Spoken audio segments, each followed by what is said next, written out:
सिडको उड्डाणपुलाला वसंतराव नाईक यांचं नाव देण्यात यावं यासाठी गौरसेना संघटनेच्या वतीनं रास्ता रोको आंदोलन करण्यात आलं।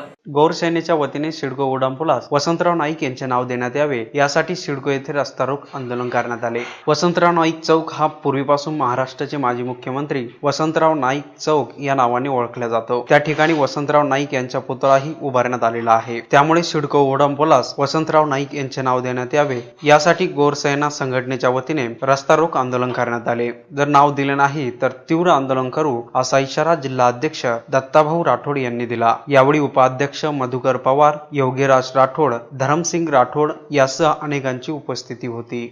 औरंगाबादमधील सगळ्यात महत्त्वाचा चौक जो औरंगाबादची शान आम्ही संबोधला जातो वसंतराव नाईक चौक, या वसंतराव नाईक चौकावर जो उड्डाणपूल उभारला गेला आहे महाराष्ट्र शासनातर्फे, त्या उड्डाणपुलाला वसंतराव नाईकांचंच नाव द्यावं ही आमची प्रखर मागणी आहे। आजपासून नाही, जवळजवळ वर्षभरापासून आम्ही या मागणीचा पाठपुरावा करत आहोत। याच्यासाठी आम्ही 1000-2000 लोकांचा जिल्हाधिकाऱ्यावर मोर्चासुद्धा घेऊन गेलो, पण तरी या शासन प्रशासनाला अजूनही जाण झालेली नाही आहे। का तर बंजारा समाजाचा हा शासन संयम तोडण्याचा प्रयत्न करत आहे आणि त्यासाठी आम्ही आज रास्ता रोको आंदोलन करत आहोत।